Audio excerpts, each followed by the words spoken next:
"Ma'am, you need to move your vegetable stand before my husband comes home. He says people like you are making our neighborhood look cheap." The woman holding the paper bag of tomatoes froze.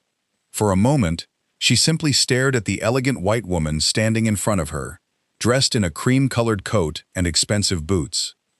Then she slowly looked down at the folding table beside her. Fresh collard greens, tomatoes, sweet potatoes, green beans, corn, everything she had worked all morning to prepare. Her name was Denise Carter, and at 56 years old, she had learned that poverty could make strangers feel entitled to speak to you any way they wanted. But that morning, something was different, because the woman insulting her had no idea who Denise's son was. And she certainly had no idea what was about to land on the street. Denise had been selling vegetables outside the Carter family home in Charlotte, North Carolina, for almost 3 years. It was a small operation, a folding table, 2 plastic crates, a handwritten sign, and whatever she could grow in the backyard garden her late husband Marcus had built before cancer took him. Marcus had been a maintenance supervisor at a local hospital. He was the kind of man who fixed everything: leaking faucets, broken fences, neighbors' lawnmowers. He had also been the kind of father who believed his son could become anything. That son was Daniel. Daniel Carter was 29 years old, and Denise had not seen him in almost 8 months. Not because he didn't love her, because he was building something enormous. But Denise didn't know exactly what. Daniel had always been secretive about his work. When she asked, he would smile and tell her, "Mom, I'm taking care of business." She assumed he meant his small technology company. She had no idea that the little company Daniel had started from his apartment had grown into a national logistics and aviation firm. And she certainly didn't know that Daniel had recently become one of the youngest black entrepreneurs in the country to own a private aviation fleet. Denise never cared about any of that. She cared that her son ate properly. She cared that he called her. And she cared about keeping the promise she had made to Marcus on his deathbed. Don't let Daniel forget where he came from. So Denise kept working. Every morning before sunrise, she watered the garden. By 7, she harvested. By 8, she arranged the vegetables. And by 9, she was outside the gate. Most of her customers were neighbors. Mrs. Jenkins from 3 houses down bought tomatoes every Tuesday. Mr. Alvarez bought peppers. A young mother named Tasha sometimes bought greens and paid Denise later when she didn't have enough cash. Denise never complained. She knew what it meant to struggle. But the neighborhood had changed. New luxury homes had appeared.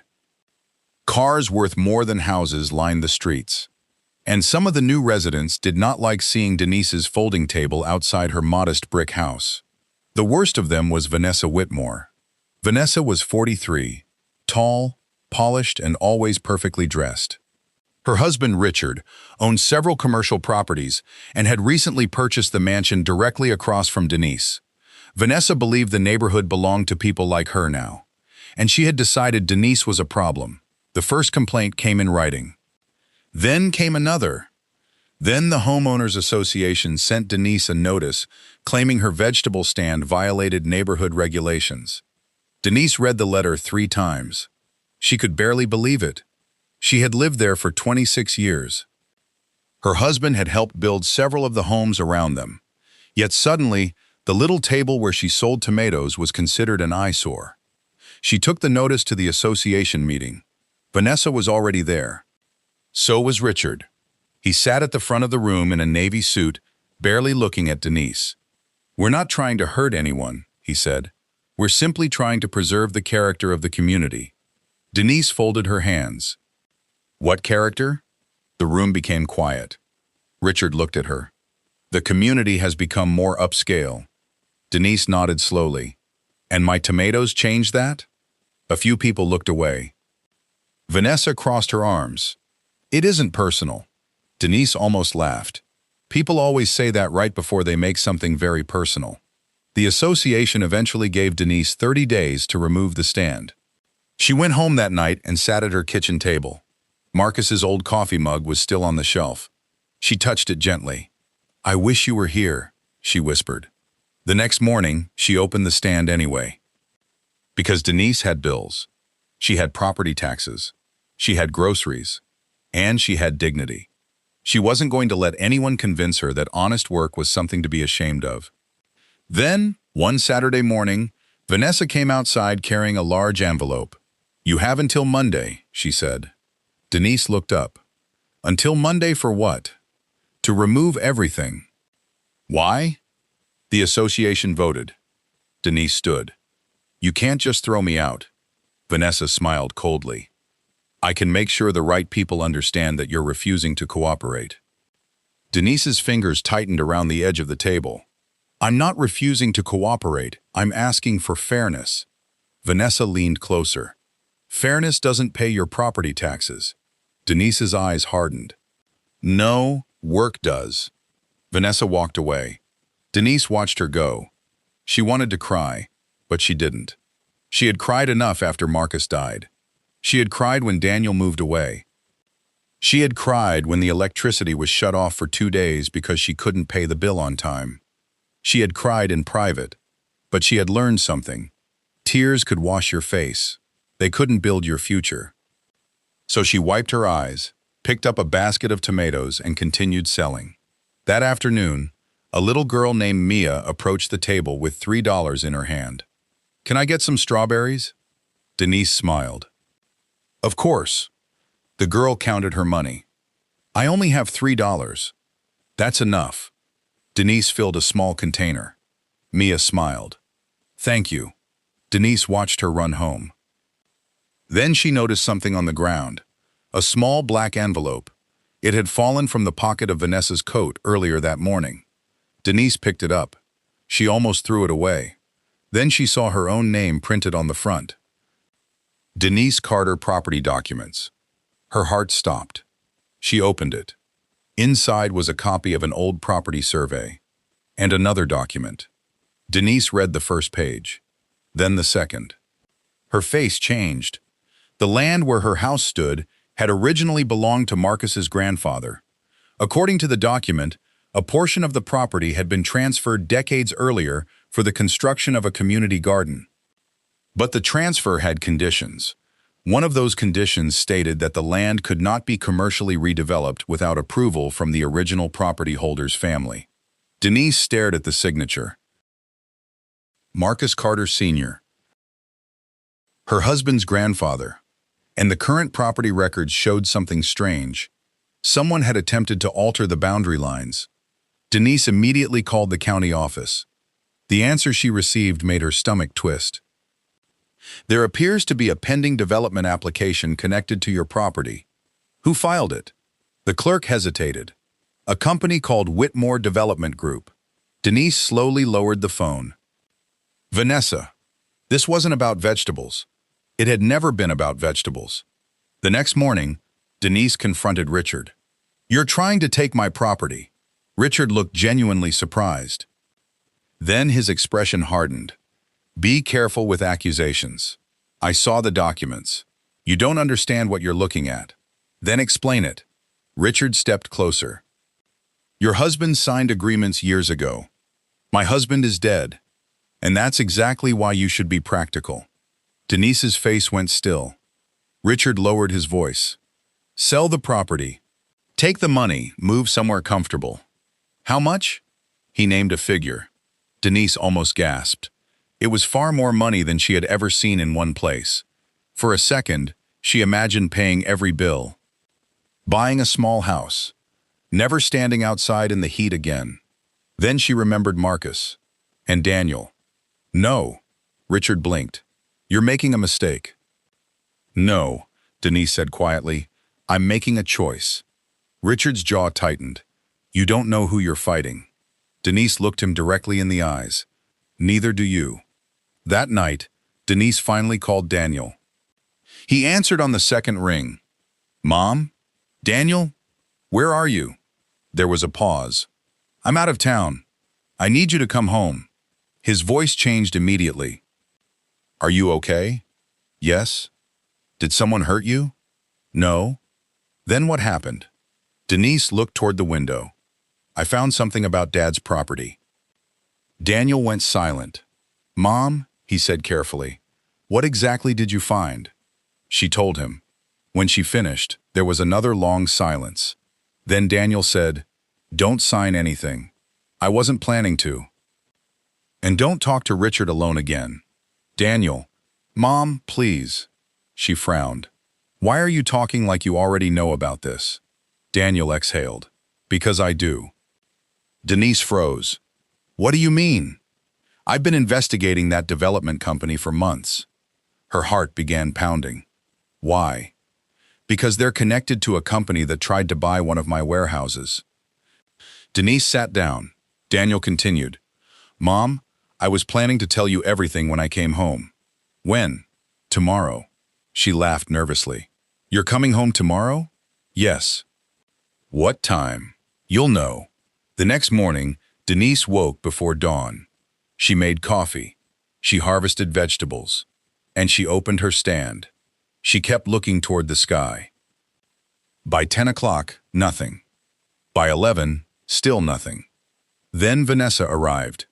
Two men in suits stood behind her. Vanessa placed a document on Denise's table. Final notice. Denise didn't touch it. "I have legal counsel now." Vanessa smiled.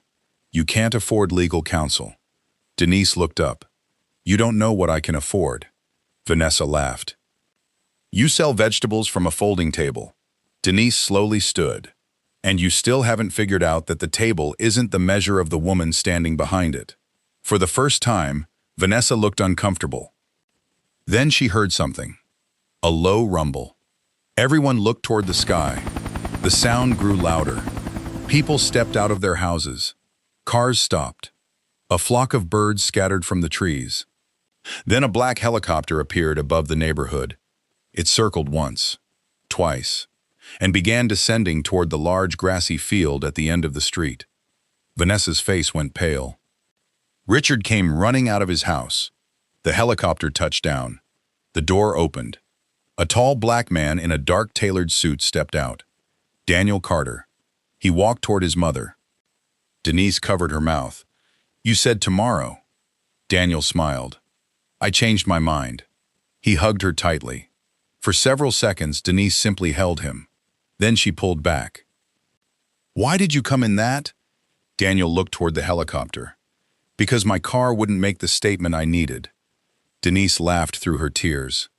But across the street, Richard wasn't laughing. He was staring at Daniel as if he'd seen a ghost. "You're Daniel Carter?" Daniel turned. "Yes." Richard swallowed. "Carter Aviation?" Daniel nodded. Richard's face drained of color.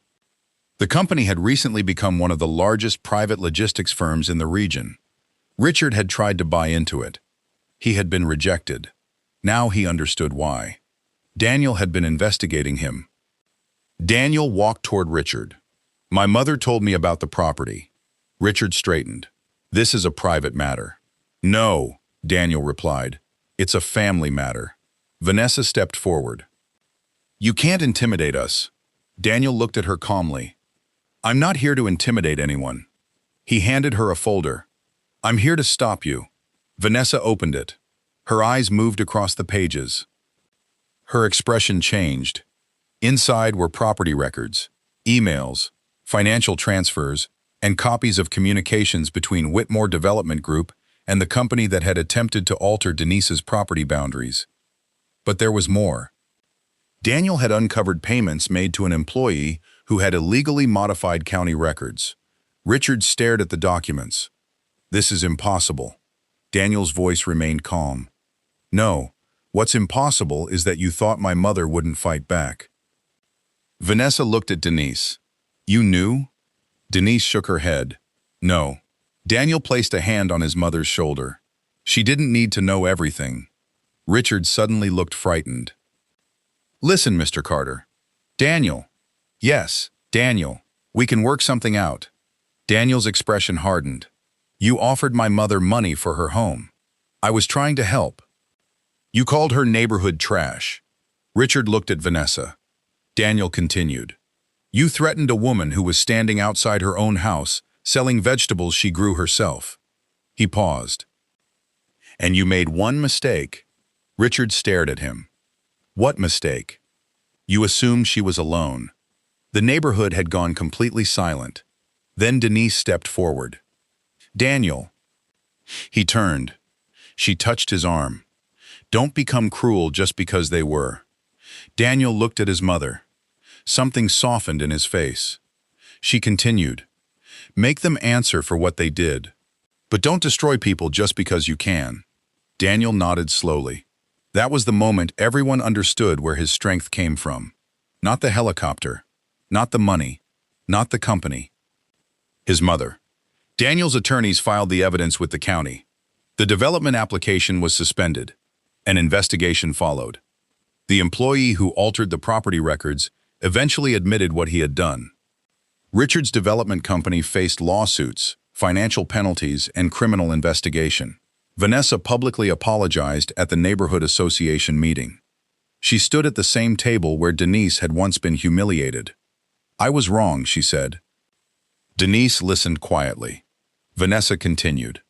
I judged you because of how your life looked from the outside. Denise looked at her.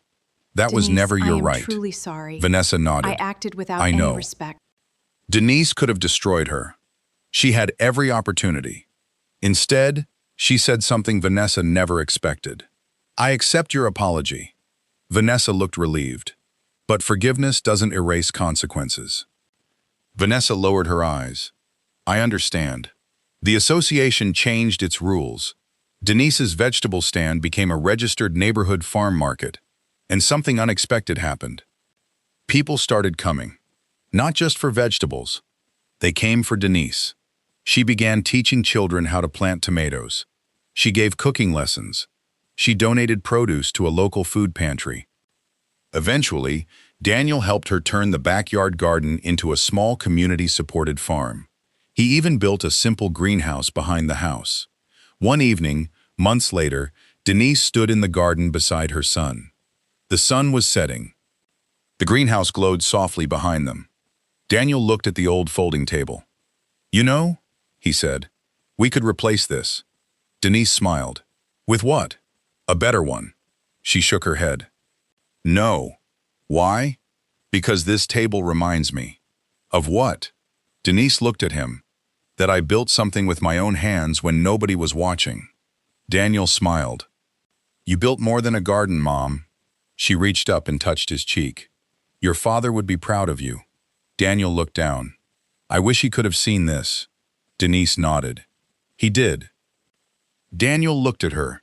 She smiled. He saw it before you did. For a moment, neither spoke. Then the sound of a helicopter echoed faintly in the distance. Denise laughed. Are you showing off again? Daniel grinned. Maybe. She shook her head. You're still my little boy. I own 3 companies. You're still my little boy. I have a helicopter. You're still my little boy. Daniel laughed, and Denise smiled, because after everything, she finally understood something. People had looked at her folding table and seen poverty. They had looked at her old house and seen weakness. They had looked at her vegetables and decided she didn't belong. But they never bothered to look at the hands that planted those vegetables. Those hands had buried a husband, raised a son, paid bills, survived grief, and protected a home. Denise never became rich because a helicopter landed in front of her house. She had already been rich in the ways that mattered. The helicopter simply made everyone else finally notice. If this story touched your heart, subscribe and share it with someone who needs to remember that dignity has nothing to do with the price of your clothes, your car, or your house. And perhaps the most important lesson Denise left behind was this. Never measure a person's worth by what they have in front of them. Sometimes the greatest wealth is standing quietly behind a simple table, waiting for the right moment to rise.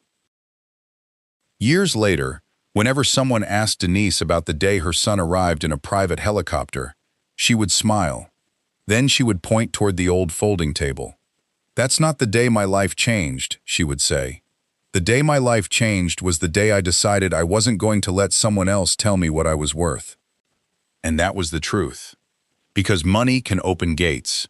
Power can command attention. But character is what makes people remember you after the gates close and the engines disappear into the sky. If you were Denise, would you have accepted Richard's money and walked away, or would you have stayed and fought for your family's home? Leave your answer in the comments. And remember, sometimes the person everyone overlooks is the very person who has been carrying the family all along. Denise, I am truly sorry. I acted without any respect.